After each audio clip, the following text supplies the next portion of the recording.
Okay, waiting to see who comes on.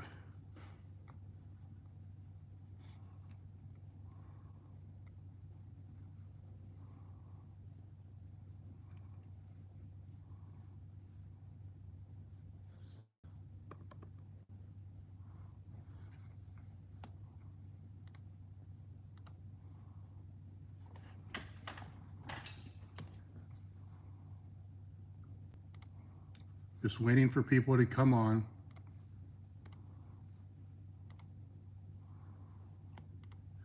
Seeing if I can log on to this.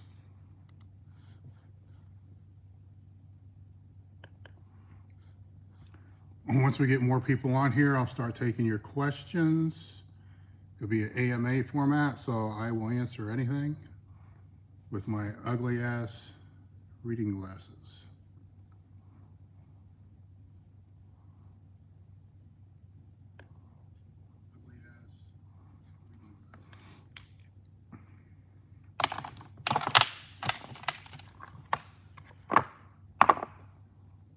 What's up? What's going on? I did a community post this weekend asking you guys what would be the best time to do this. And you said, over 60% of you guys said after 5 p.m., so after 6 p.m. So this is what I'm doing. I'm here answering your questions by myself.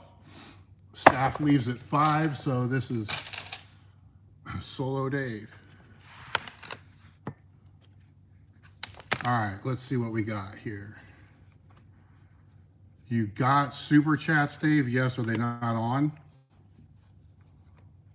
That would be a good question.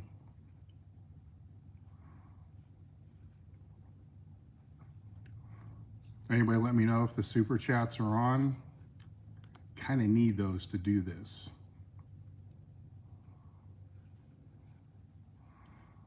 If not, somebody try to pop out a super chat. Let me know if it's on or not. If they're not, they are on. Okay. I'm not seeing them. When are the flannels coming back? I'll answer a couple questions here, but if the super chats aren't working, I'm going to log off and log back in again because it just means I forgot to turn them on. So I'll just answer a few questions, see what's going out. But if I do, or see what's going on, if I do shut down, then I will strike it back up again. I tried to ask this in the last Q&A. The flannels, we have other ones coming in. They're not going to be red. They're going to be black. Supply chain issues, but fuck, that's every day for me now. And I don't know when they're going to be in. I wouldn't assume too long. All right, there is a super chat. Okay, cool. So we are fucking running.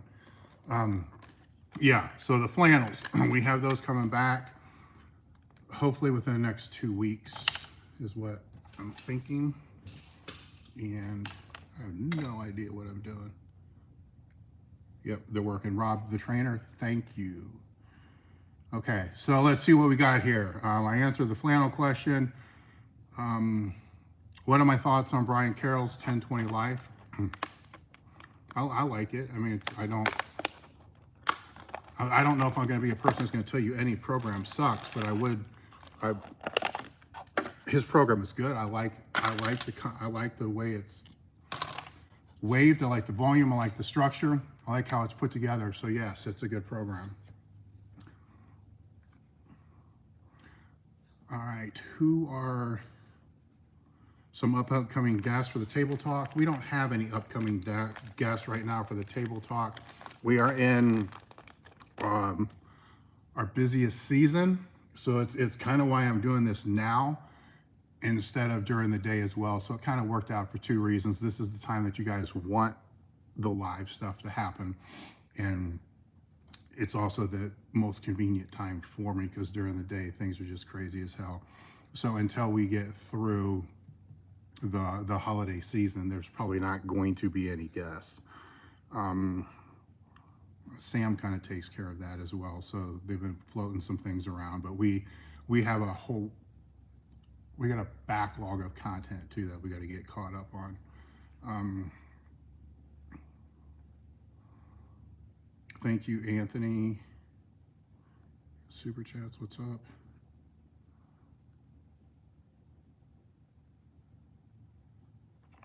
Any plans for Canadian store? Dude, we're still trying to get this fucking one to work right.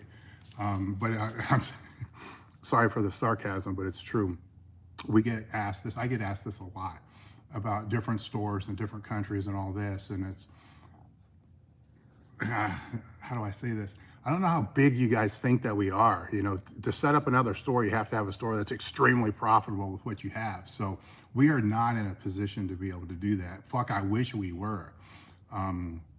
So there's no plans to do that in the immediate future.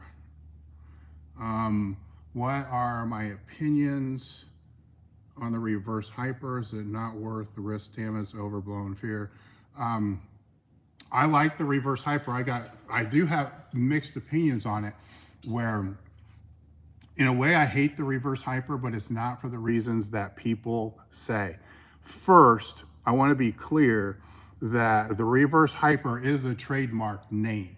So the reverse hyper is only Louie's machine. I understand that people also use that to describe an exercise, but people need to understand you do that shit, you end up getting served, you know, for trademark infringement. So I'm not saying that that's happened with Louie in the past, but what I'm saying is this has happened enough fucking times with me doing table talks and Q&As and videos that I am never going to use anything out of context again, because it's just an extremely expensive pain in the ass.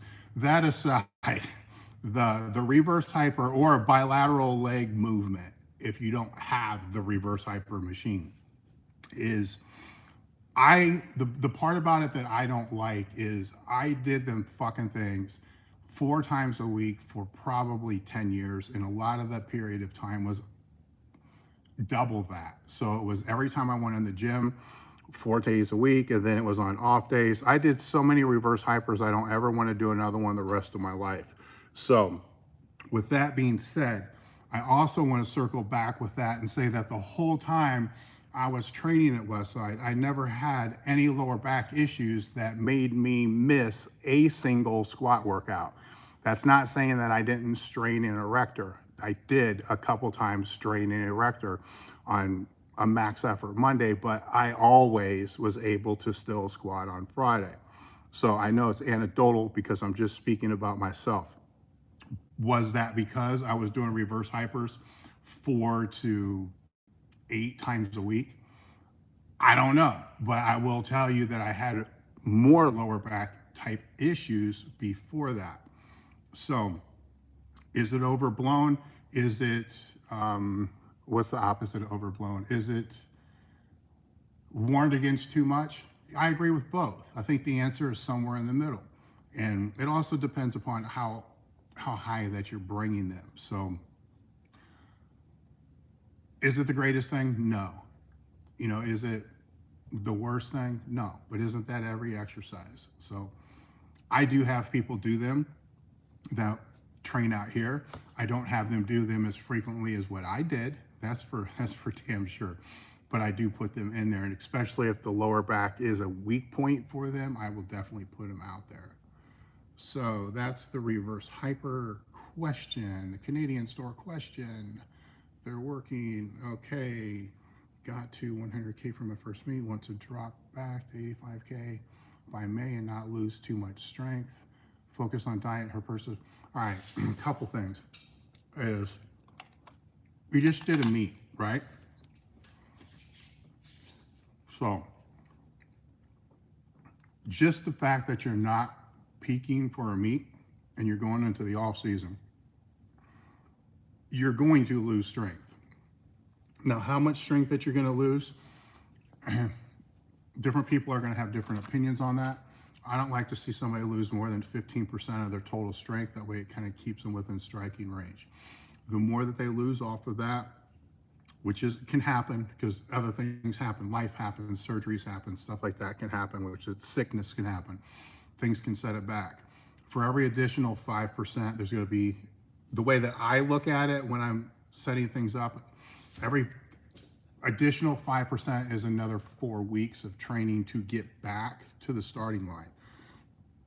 So to answer your question, I think you're focusing on something that you don't need to focus on right now. I think what you need to focus on right now is cleaning up your nutritional habits, deloading from the meat, or however you want to call that, going into the off season, I like to have people take a bar off their back and a bar out of their hands for a period of time. That depends upon how long and how experienced the lifter is. So anywhere between 3 weeks up to 3 months, depending upon who the lifter is. So if you can't put, I don't like the word can't, but if you're not going to put a bar on your back or in your hands for a month, say 2 months, then the exercises that you're left to do, dumbbells, machine work, cable work, band work, body weight, all these other type of exercises are going to need a larger volume to be able to get the greatest bang for the buck. So hence it does become more hypertrophy based training. I think that's where you should put your focus right now, and don't focus so much on that actual body weight number. But sorry, that body weight number without gaining weight. So you don't want to do that. Okay, so I may have to grab my glasses. This is going to sound like a call out for super chats, and maybe it's actually a pretty good one, I guess. These are hard to read because they don't stand out. So here we go. All right. I've heard that thousands of times. I have a pretty noticeable imbalance in my hips that causes my squats, deadlift to move to one side. Should I work to correct this imbalance or just continue to get stronger on my lifts? I don't know if it's an imbalance, man. I would have to see it, but whenever I read something like this, the first thing that I want to do is step all the way back. And first off, is the bar centered on your back, right? Is the bar even on your back? Is it centered on your back? Are your feet even? Are your feet in the right place? So all these little things, you would be surprised, even with advanced lifters that are coming back from an injury or a twing or something like that, will get a little off and will create a little bit of a problem. And then from there, what I would want to know is, do you have that imbalance, which I'm not exactly sure what that means. So this is why I'm going down a lot of different roads here. So imbalance can mean a lot of things. It can, at the worst, it can mean that you probably need to see a physical therapist or a doctor.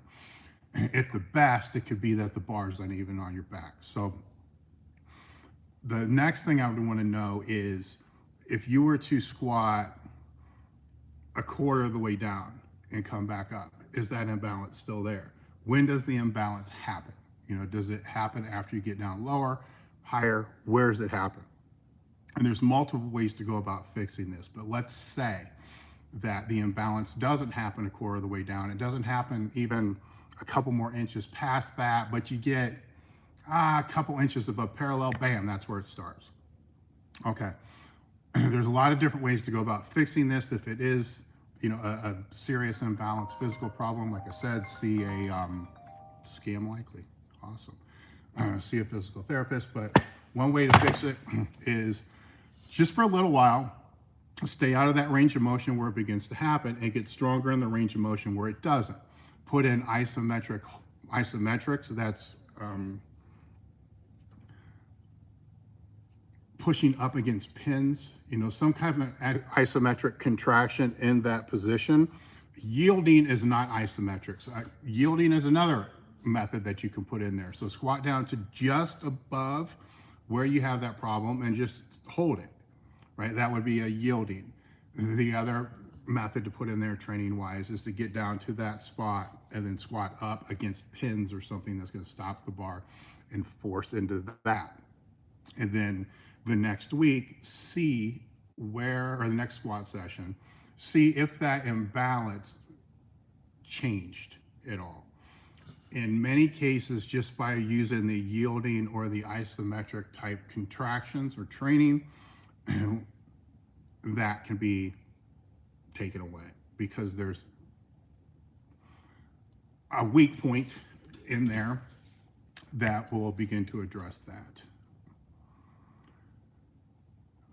What is my take on strength standards for teens? I think the best strength standard for teens should be stronger than that individual teen is right now. I think the worst thing any new lifter can get caught up with is how they rank or how they stand, how they rank against their peers. You know, so it's like a cock measuring contest. It doesn't change the length of your dick. It doesn't make any difference.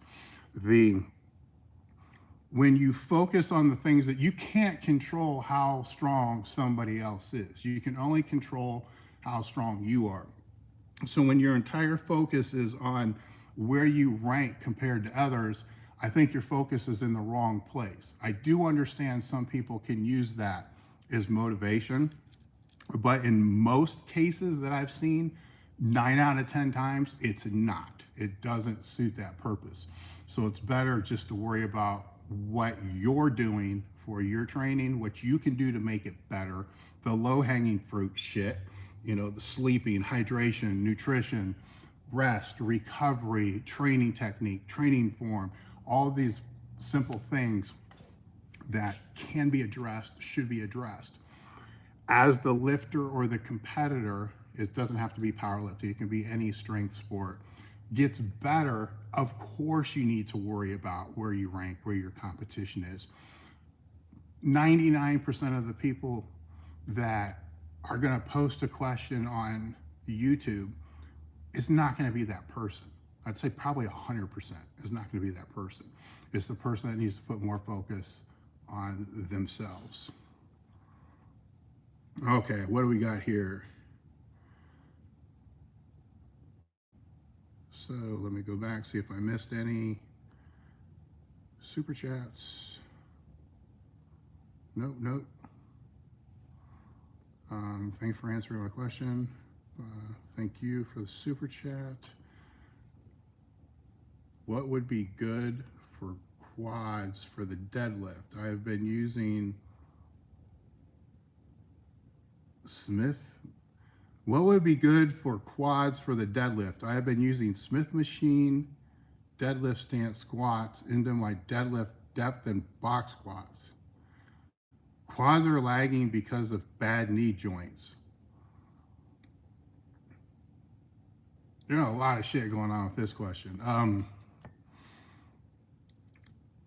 I think I know what you're talking about if you're saying Smith machine deadlift type squats, which tells me that you're probably trying to do a deadlift like a plie squat. I'm just kind of guessing here because that would put more work on the quad. So forget about all that. So you want to get your quads to work more in the deadlift. There's different ways to look at this. There's the realistic way that there's no way to just only use your quads on the deadlift. But then there's the practical way, which is assuming that I know what you're asking, which is the case. So I say these things because, especially on the YouTubes, people take things like this so literal, it drives me fucking insane, and they forget that they're actually talking to actual people. With this, you want more quad activation out of the deadlift. Couple different ways to do this. It's deficit deadlifts are one way to do that. I would start at like 2 mats, maybe an inch and a half deficit. You're standing on the mats, not the plates on the mat, so it's a deficit. That's going to force you to sit a little bit lower, which is, especially if you're using a plie type stance, which is going to put more work onto the legs. The other thing, because usually when I hear quads in the deadlift, what I'm also hearing with that is you're trying to work the start of your deadlift. So the video that I did a while ago with Juji Mufu with his deadlift, you know, his start was in quads were part of the issue there. The deficits are what I suggested for him based upon everything else that I knew for him at the time. There are other ways to go about strengthening the start of your deadlift. One of the other ways that I'll use a lot of the times is the isometric pin pulls. So you would set the bar just in a power rack, so you're pulling up against the pins. That's where the rod and pins are the most practical to be able to use. And then you work that isometric range through that bottom third of the deadlift, and then that will help and have, for most, nothing is ever all, but for most people will have more dynamic correspondence carryover for what you're talking about. Okay, back to the questions. I am 52. Okay, lifter. I am 52, lifter since I was 14. Is there a training methodology to save off the loss of strength with age? Appreciate.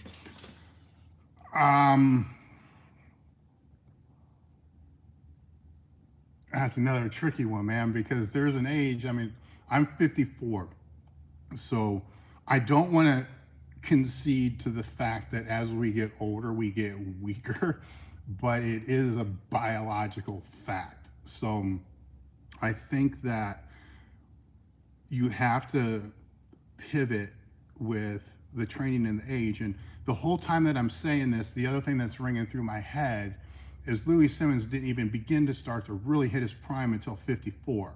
So that's the other thing, that there's no goddamn excuse, you know, for this. But after all the shit that I've been through, you know, health-wise and joint implant-wise and all the other crap, it plays a factor. But to look at it from a broad overview, the factor that it plays is no different than the factor it plays with everybody else, regardless of their age, because you can only train from what you can recover from. So you have to keep that in mind. So is that going to change as you get older? Yes, but is it as you get older, or is it as life changes and priorities change and nutritional habits change and body composition changes and all these other things that happen?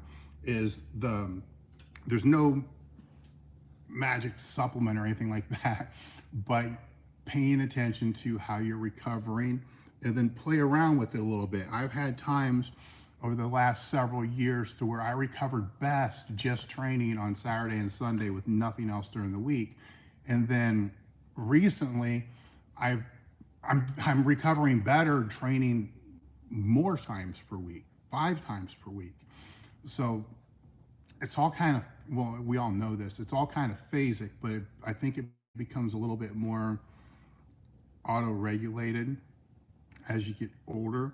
I will also say that I have to pay way more attention now in my 50s to sleep than I did when I was younger. I mean, it's common sense, everybody knows this, but I track the dumb shit with my Apple Watch. So regardless of how shitty the metrics are, it's still a metric that I can compare one night to the other night to the other night. And in hydration, in nutrition, you know, nutrition, but the nutrition for strength doesn't mean you have to eat like a fucking bodybuilder, or that's probably a poor example too.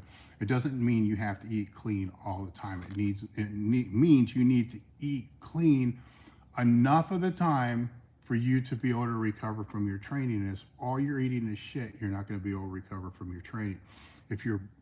I don't drink, but if you're loading your system with alcohol, it's probably going to be a little harder to recover from training as well. So things like that need to be taken into consideration. And more super chats came in.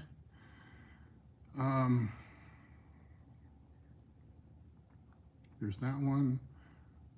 Ian, do you think it's more important for a lifter to focus on short-term or long-term goals?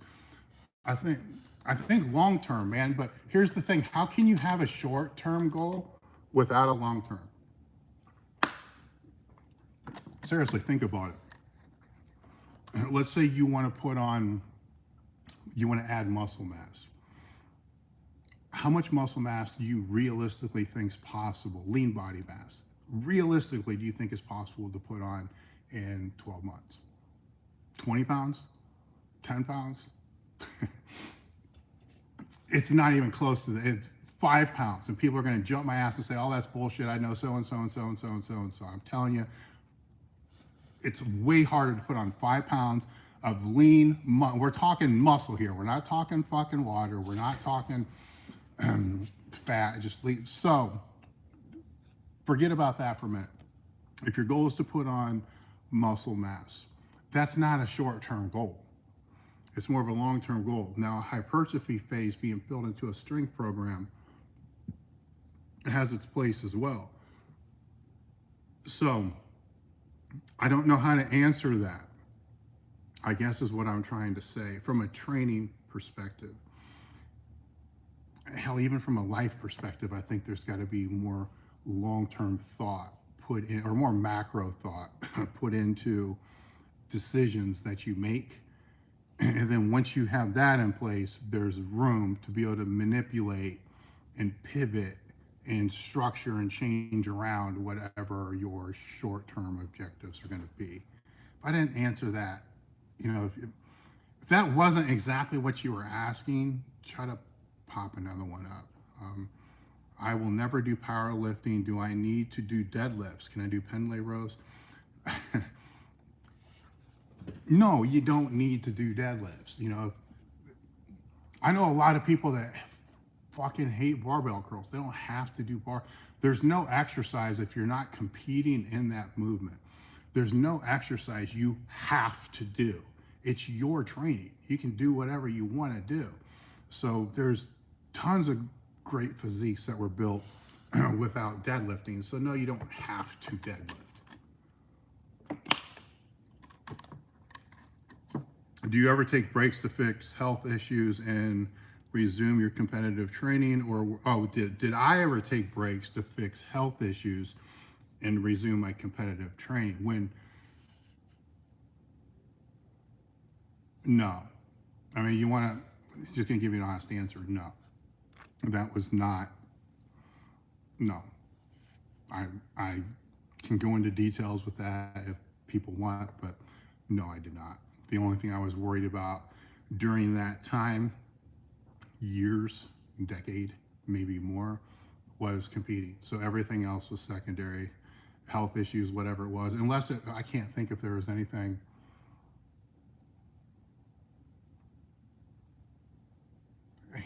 There was nothing. There was nothing that was so fucked up. And there are things that were fucked up. There's no doubt about that. But I'm trying to think if there would have been anything that would have been so fucked up that I would have taken a break at that time with the mindset I had at that time. So granted, I would advise somebody who has that mindset now, being through that, to do different than what I did. But I'm not so far removed and so naive to believe that I was willing to die for what I was training for. As stupid as that sounds, that's what my mindset was, and that's how it was. So do I think that that's the mindset that somebody should have that's a competitor? No. Would I advise them not to have that mindset? 100%. Do I understand when they have that mindset? Yes. Do I understand when they have that mindset and they're not going to be convinced otherwise? 100%. Do I jump down their ass for having that mindset? No. Am I an enabler? No, not really. Do I understand? Yes. So this is a whole different discussion that I'm really not too sure I could even put on YouTube without having it censored and taken down. I'm 58. I'm sorry, dude, I almost said you were 15. 17 months ago, I had a shoulder replacement. Any experience with lifters with this procedure? Yes, and you're not gonna like what I'm gonna say, but I will preface this by saying I only know maybe less than 10 lifters that have had, no, it might be 10, less than a dozen. They never got back to the strength that they were beforehand. Half of them haven't really even been able to get back to training. So my advice, looking at what they did, the ones that have done better than the other ones, and everybody's an individual, is don't rush it. Shoulder replacements are not like hip replacements. They're not like knee replacements. They're not like other replacements. These are a motherfucker, and it's why I have decided to not have mine done, is because it's not in that much pain for me to be able to do that, because I don't like the outcome that I've seen from the majority. The ones that have had the greatest success took a very long time coming back. And when I say that, I'm talking well over a year to be able to come back from that. And not saying that they've gotten back to the strength that they were per replacement, and I'm talking total replacement, getting back to where they were after the replacement, but back enough that they're happy with it. And they're in a place to where they felt it was the right decision to do. All of them, when they had the replacement done, felt like they didn't have any other decision because the pain was too wicked to be able to live with. So that's the thing that anybody that goes through this needs to keep in mind, is just to get out of that is probably worth having it done.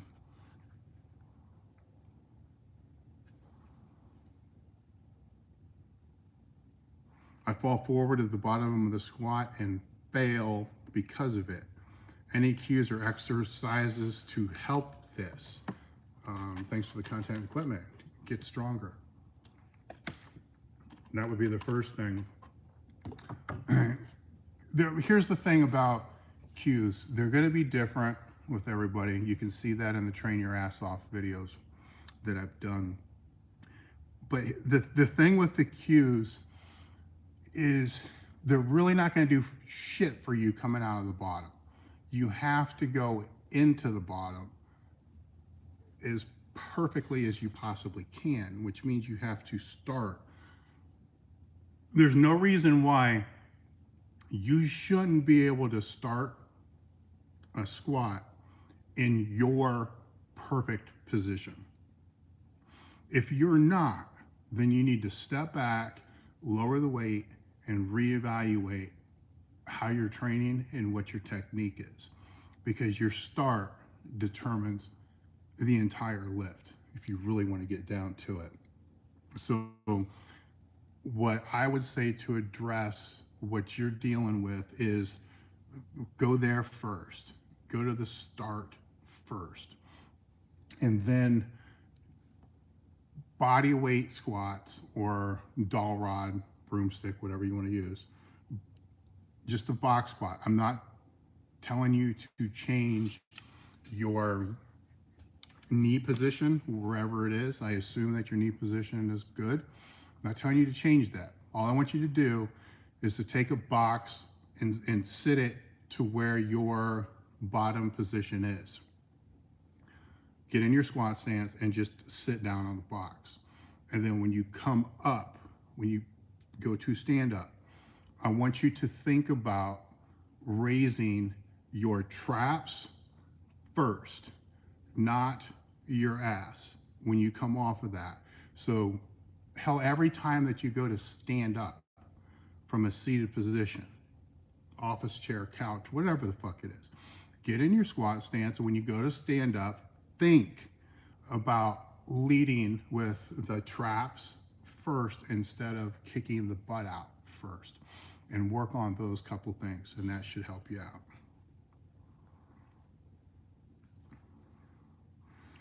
Okay, let's go and see what else we got here. Thanks for answering my query.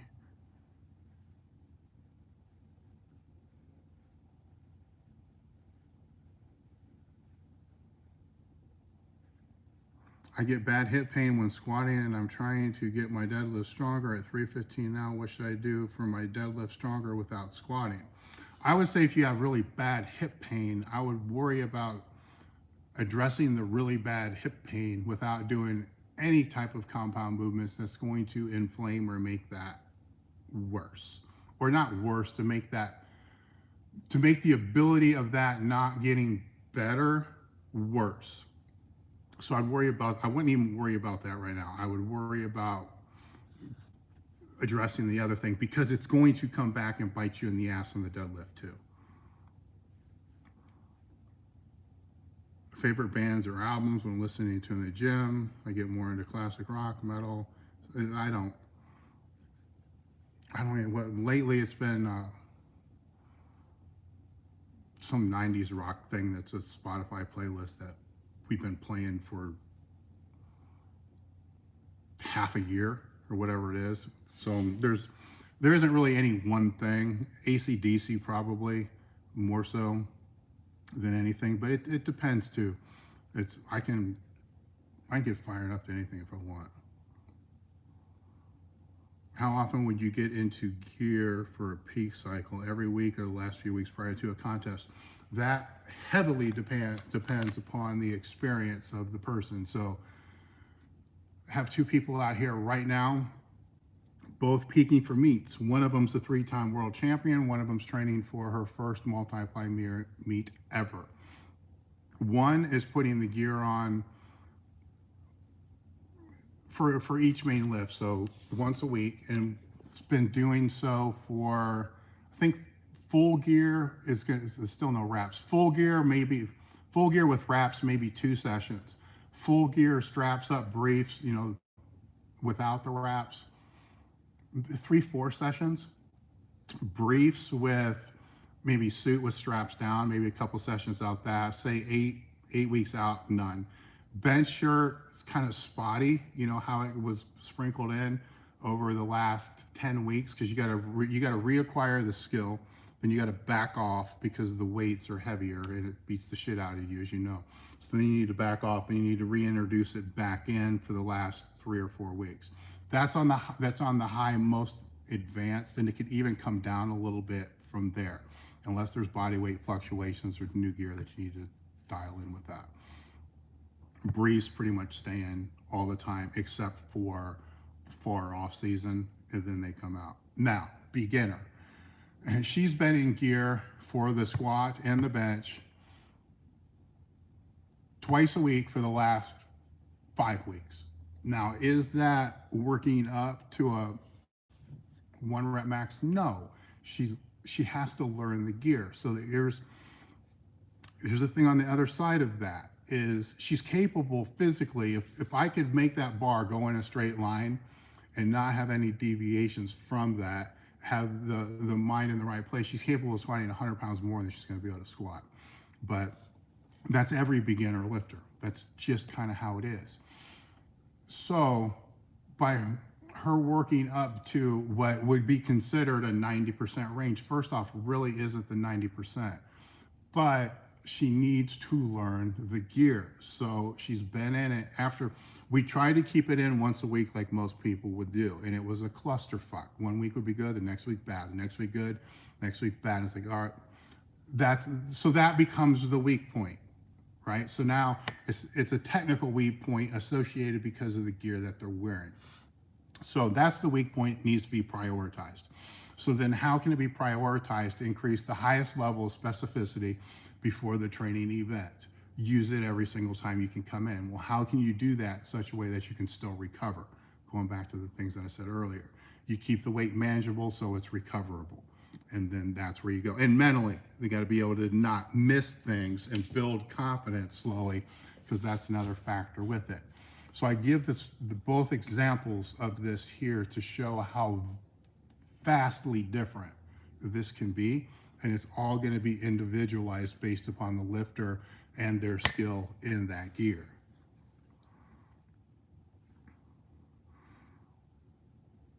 Keep kicking ass. Thank you, Michael.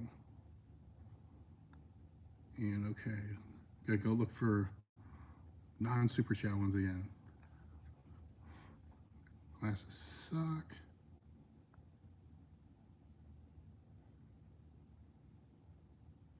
Could you expand upon your thoughts about pause deadlift and when you would use them, if at all?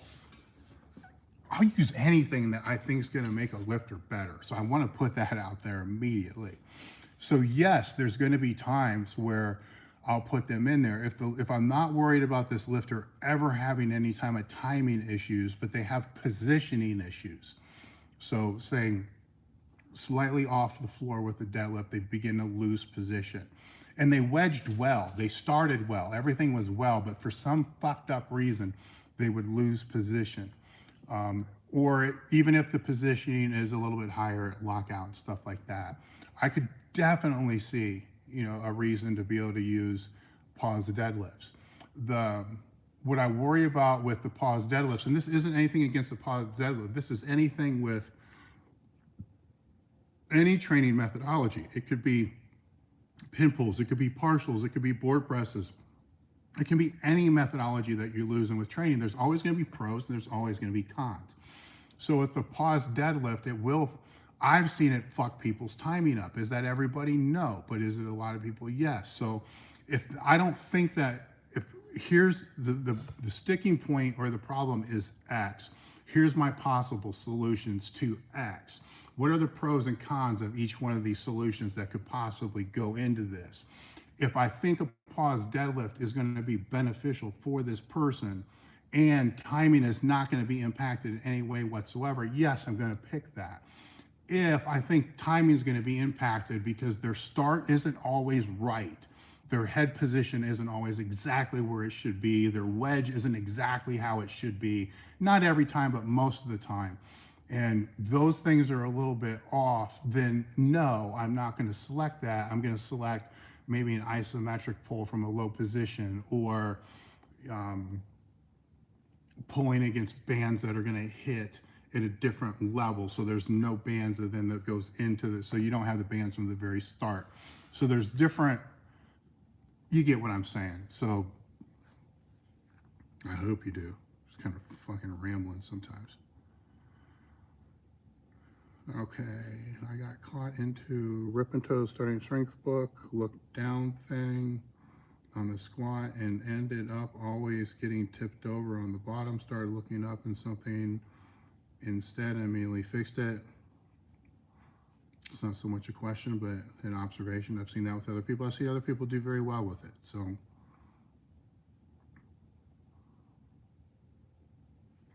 hi Dave, you missed Jay Bell's super chat at 6:30 about a deadlift bar. I don't know who Jay Bell is, so I would have missed it anyhow. So I guess that really doesn't make any difference. Thoughts on older lifters over 50 like me, reducing overall volume and focusing on training in the lower rep ranges for the main lifts. I spoke about that earlier. I don't know if I'm going to make this Q&A public after we get off here. So it depends. It's all based upon recovery. So I'll kind of answer it again.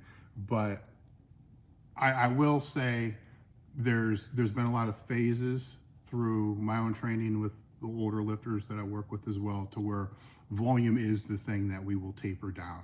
The intensity as far as 1 rep maxes and stuff like that will go up. Heavy triples usually will yield out in place of heavy singles, but that heavy single, say that you're going to do heavy singles over a 3 or 4 week period. That first single is not a max single. That first single might be what your first week of triples would have been like.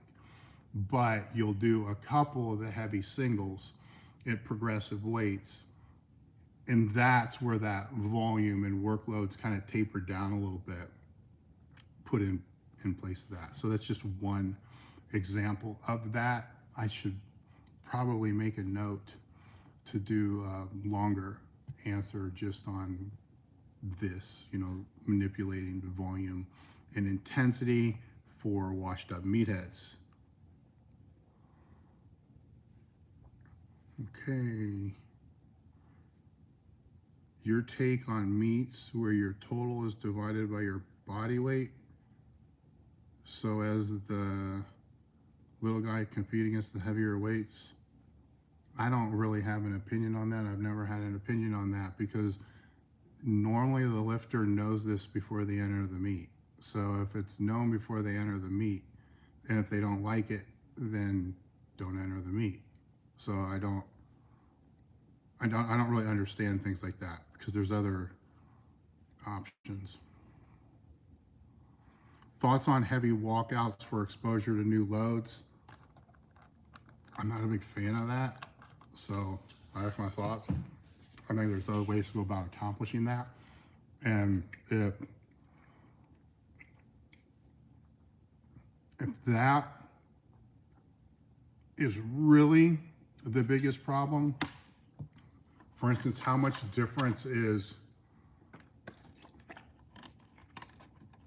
102 and 105% gonna feel versus say 90, 92, 94% that somebody would use in training? The only difference that I really see is mentally. So I think that the time could be better spent on visualization and confidence building, potentially learning how to brace better to be able to, forcibly, or to be able to hold the weight stronger than walkouts.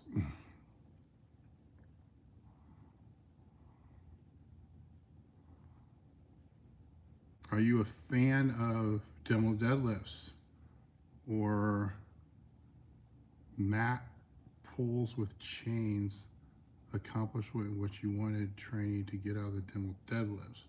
I don't know if I understand mat pulls with chains. I get what you're saying. Am I a fan of the Dimel Deadlifts? Yes. I don't think what you're talking about is, doing pulls off mats, so the weight's on the mats with chains, compared to a Dimel Deadlift, are vastly different exercises. While they're both partial movements, one of them is performed or should be performed in a more ballistic nature. So a Dimel Deadlift, after that first rep, as you go through each repetition, you begin to start almost free falling, almost dropping the weight down below your knees, and then ballistically flexing it back up again, where you're not doing that off the mats. You can't do that because the plates stop on the mat. So it's a different thing. So I don't think it would be a very good alternative for that reason. Now, if people are doing the Dimel Deadlifts in such a way that it essentially is just a partial stiff leg deadlift, that they're calling a Dimel Deadlift, and then using the mats with chains could kind of be like the same stimulus, more so than the ballistic compared to a non-ballistic.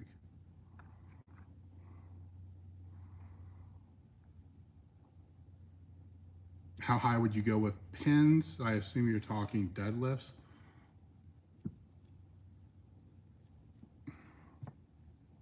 Personally, I don't like them real high, but I can't say that those don't help, because Steve Goggins was a huge fan of doing them really high. Vogelpohl was a huge fan of doing them pretty high. So I'm a fan of all supplemental exercises that are going to help your main lift get better. So if it helps your main lift get better, so be it.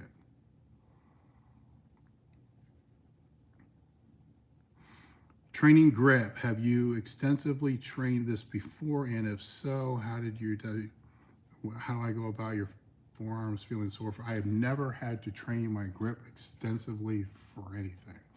So I do know that with grip training, you need to, if there's people that I've had do it, wrestlers, and then people just to hold on to a deadlift bar, you have to ease into it, man. You cannot go aggressively into it because the recovery from it is a bitch, like what you're talking about. So it sounds like you're jumping into it too much. You know, take time, get acclimated to it, and then work it from there. I don't know if once you're acclimated to it, you really need to train it more than a couple times per week, but I am not a grip training expert because the specificity hasn't been that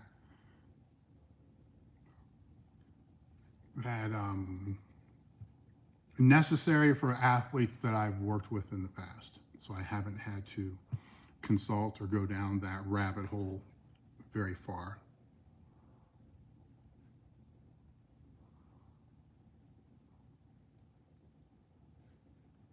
So let's go and see.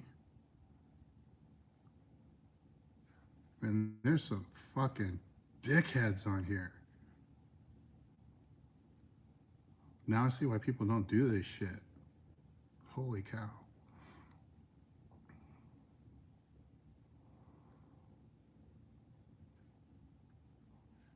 Is Ted in retirement? Ted took a job in a different state. So he's still training, but I don't think he's got any plans on competing anytime soon.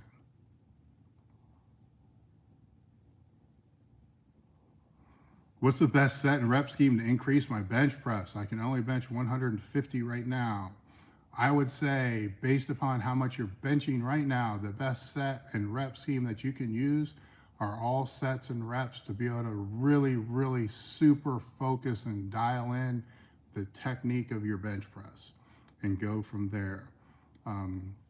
Look at some of the tutorial videos that we have here at Elite FTS as well to kind of go from there. I wouldn't worry so much about sets and reps for where you're at right now. Trust me on this. I'm sure there's other people that are watching this that will agree 100% with what I'm saying. Spend the time and work the technique. It will pay off huge, way more than what you think it's going to be. It's way easier to put on 50 more pounds on your bench press from technique than it is to get 50 pounds stronger on your bench press. You may not understand what I'm saying with that, but you will. Trust me, you will in time. I'm sure a lot of the people on this live thing know where I'm coming from and would agree.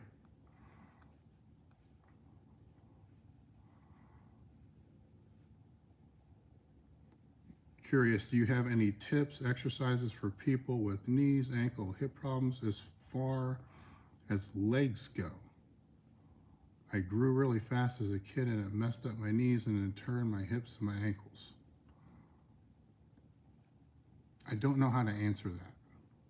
I would just say anything to make your legs stronger. Some things are so general and vague. I grew really fast as a kid. I mean, I don't, what's that mean? I messed up my knees. I don't know what that means. And this is not it's not a rip on you in any way whatsoever, but it makes things like this really, really difficult to be able to dial down.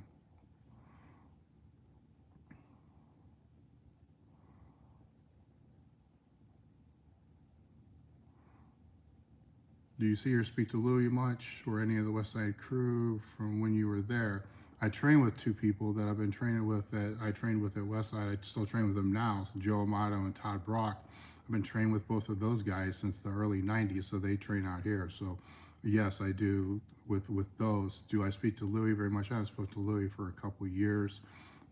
People that train at West Side, I really don't know anybody that trains at West Side right now. Do you think multiply will make a comeback? I don't know.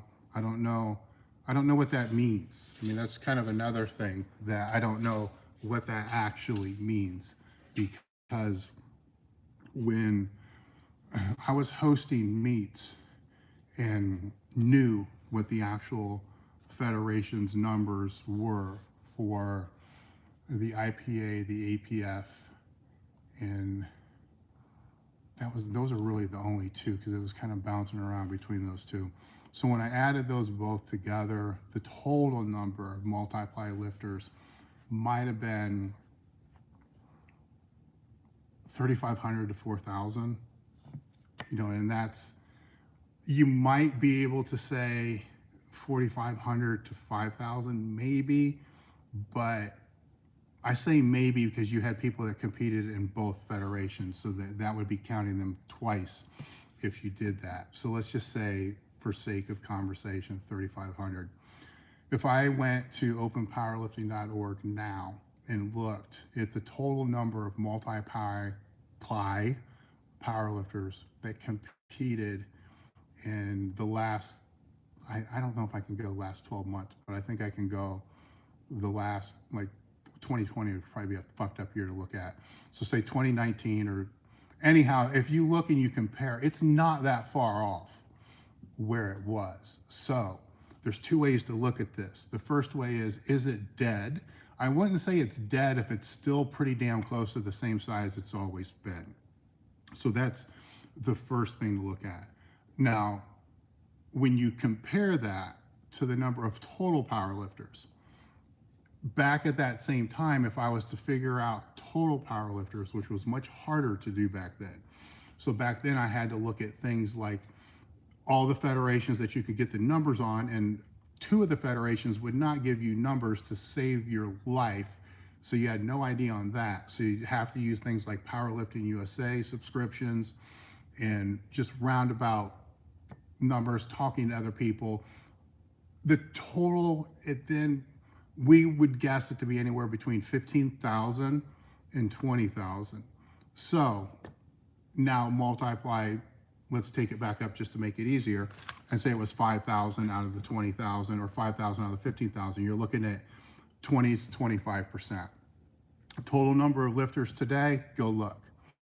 It's multiply is making up a fraction of that. So it's making up 10%, maybe even less. So what do you mean, will multiply make a comeback? Because if you're asking, will multiply make a comeback to where it's going to represent 20 to 25% of all lifters competing today, with the way that all the other categories, the raw, sleeves, and all that have grown? That's a stretch, man, because now you're talking about going from maybe 2,000 or 3,000 lifters to 50,000. So just from a business perspective, I'd really like to see the marketing plan to be able to make that one happen. So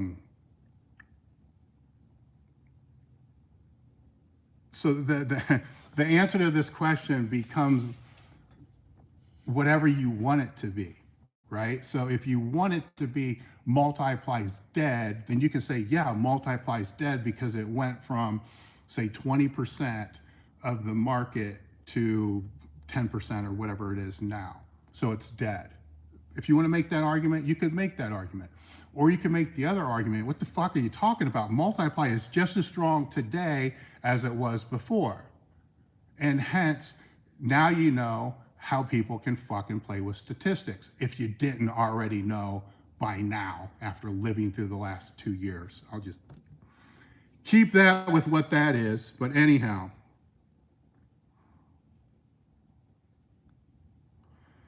all right, so where are we at here? Dave, I hate the idea of using someone's program. Do you think there is merit, and do I think there's merit in hard work, consistency, and following a program? Oh, okay, I see where you're going here. That's totally shit versus training using the best program in the world. Training using the best program in the world for you is going to always beat training using a program that's not the best for you. So I don't know if that's exactly what you're asking here.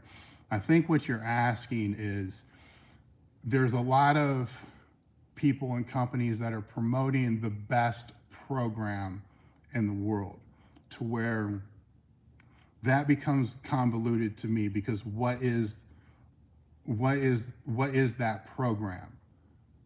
Is that program a name of a program that's basically a form of block training? Is that program the name of a program that's just basically some type of form of conjugate training? Is that name of that program just basically some form of linear training?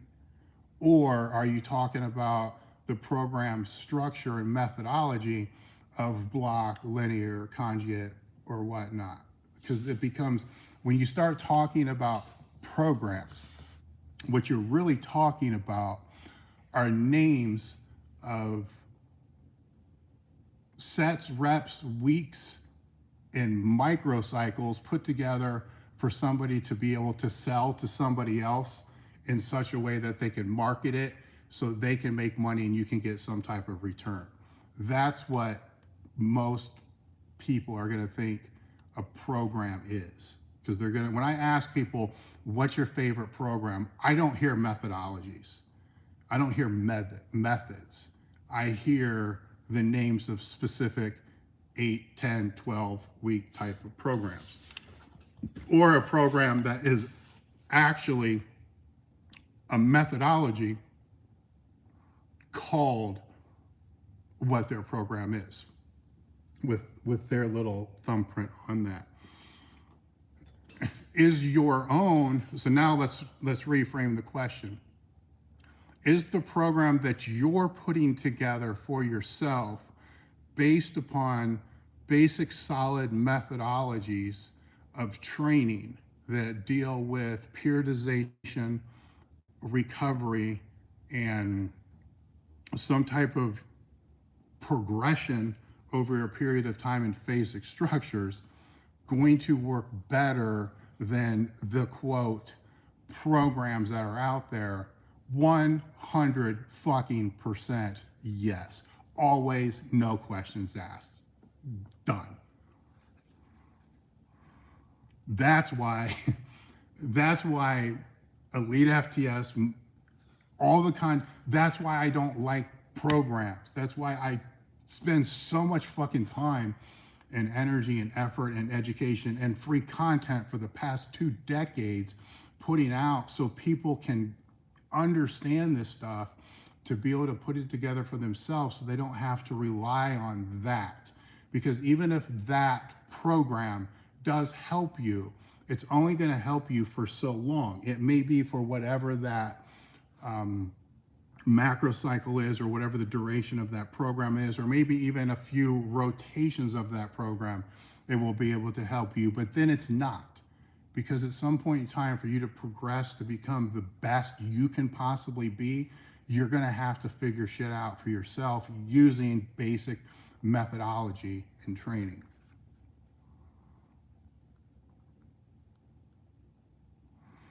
All right, going back through here again. How many people we got on this thing?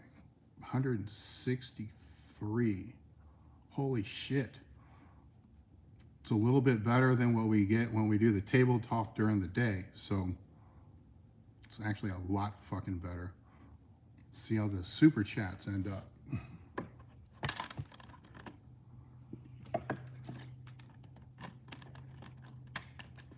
I guess while I'm waiting for other questions to come in here, I'll ask you guys a question that are on here. Do you think I should take this when we are done and make it public and put it on the YouTube channel? It probably will have a shitty thumbnail until I get one made,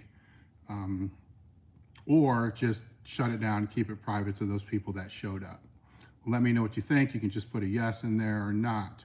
Somebody asked in here, I did see that come in, when is the next table talk?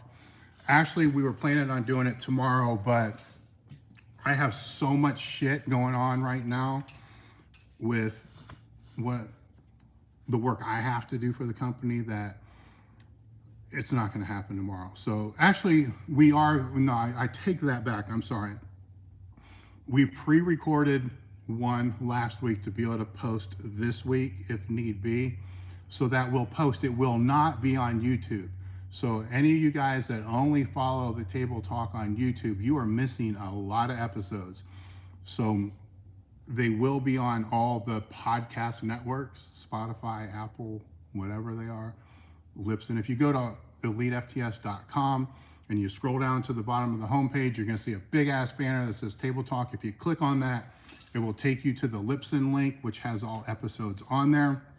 Moving forward with the podcast, the way that I would like to structure and set this up is to be able to just record into a recording device without the cameras and all that shit, and try to put out shorter episodes with the longer episodes, so there's more frequent content going through the podcast. I think that's, at least that's what I've been told, that's what people want. I know it's going to help downloads as well. So I don't know how many will be on YouTube is kind of what I'm saying. So this is kind of experimenting a little bit to see timing wise if, you know, there's more engagement obviously at night than there is during the day. Then I don't know if I want to do the table talk during the day, and I'm not going to have staff at night. So it could just be more of this type of shit, which we will throw to the podcast. If you guys think this should post, and we had some people say yes, so we'll see from there. Okay. Handsome enough for YouTube. Is it? I'd love to put them on YouTube, but it becomes a staff issue.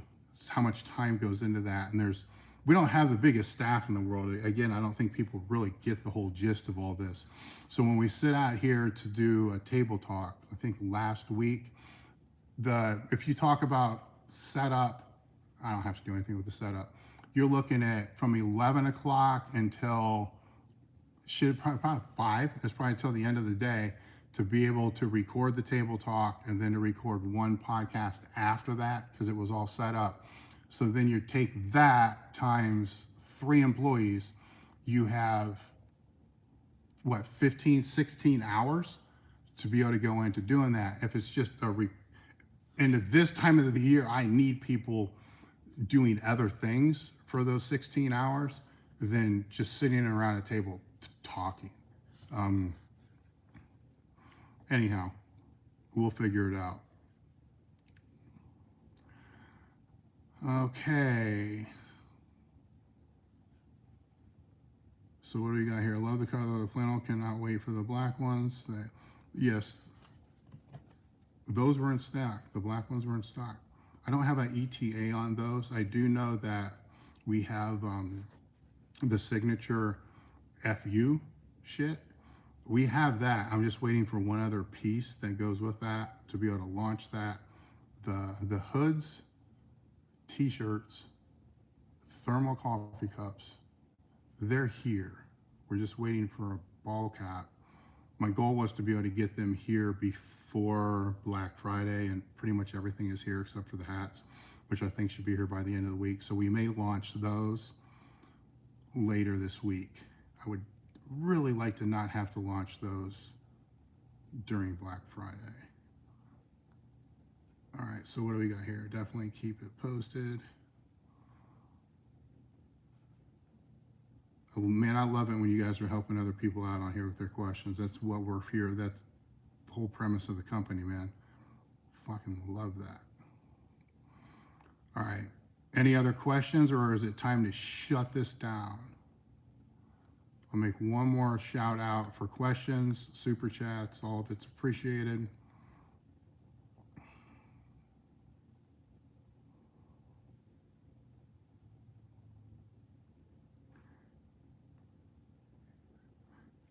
How much did hate fuel? Oh, how much did hate fuel my early years in the gym? I get what you're saying now. All of it, especially my early years. That was, man, that it still kind of fuels it now, to be honest with you. So it kind of goes with this. What's the politically correct way to say this? Not that I fucking care. I put a thing up on Instagram I did start posting there again. It's probably going to fucking regret it, but I did start posting there again. And it was a quote that the gym has been therapy for me. And every time I make posts like that, there's positive comments, but what you guys don't see is for every positive comment, there's probably 5 times the fucking negative DMs that come in. So I have no idea what the hell people's problems are. I don't actually look at the DMs except just to scroll through to potentially see if there's a customer service issue. But even with that, I try to avoid them just because of this reason, that most of them are just people who have a shitty life that have nothing better to do than to throw fucking shit in other people's face. So I'd rather just not have to deal with it. That way I don't have to deal with it. But anyhow, with this thing, when I would say that training has been therapy for me, the things people say back is so fucking ridiculous to me that I don't understand where the fuck they're coming from. Because, like, what do you mean training's therapy for you? There's got to be something else. You got to have something other than training to be therapy.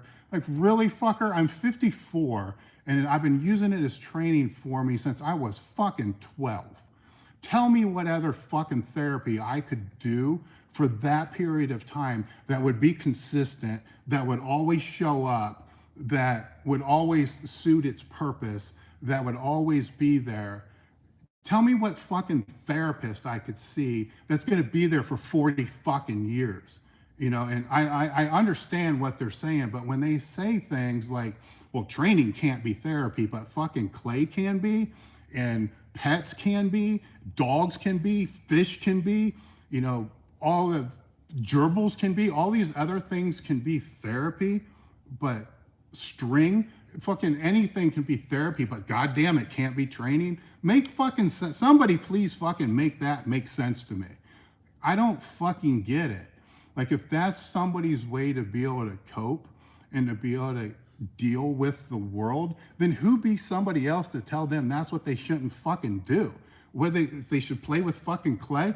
And I'm not making fun of any of these other therapies. If these other therapies, or whatever you want to call them, and I am not a fucking therapist, I am not a doctor, I'm not qualified to even say any of this shit.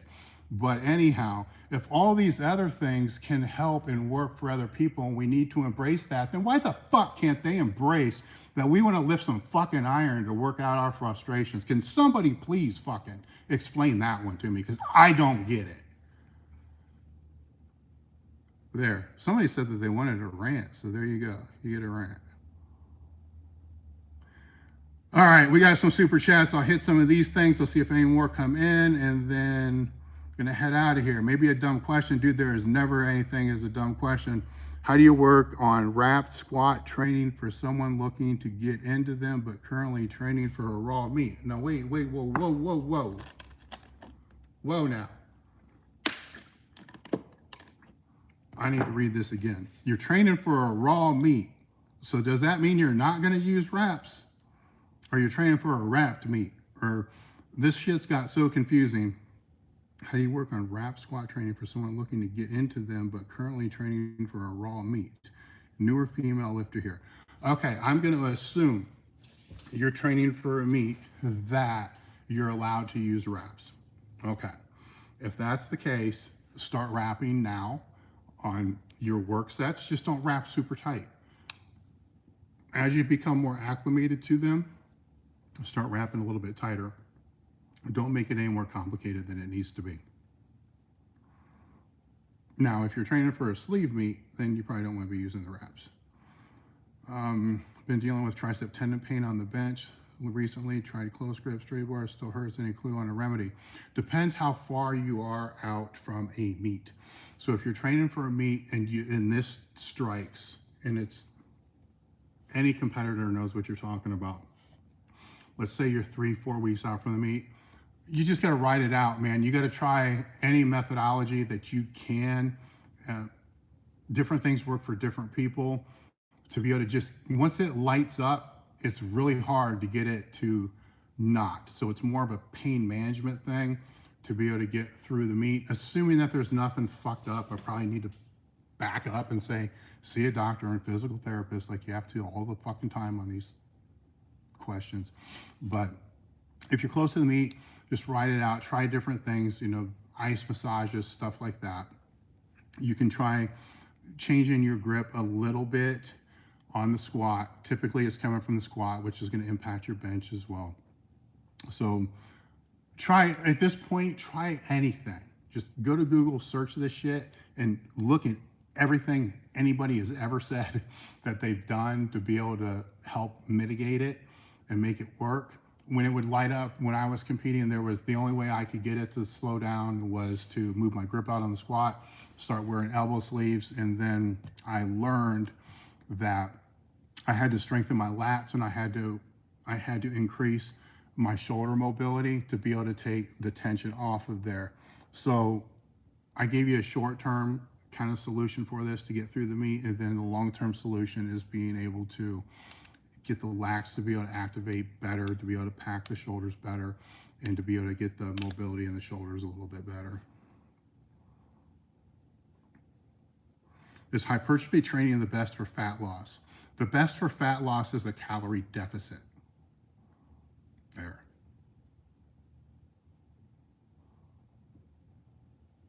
Get a purple monster on me. You know what? Them fucking things are gotten really hard. There's like a supply chain issue with purple monsters. It's freaking unbelievable.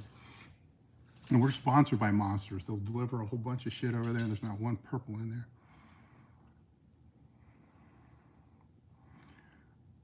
All right. I'm going to shut this down. I appreciate you guys for showing up, and see you next time. Out.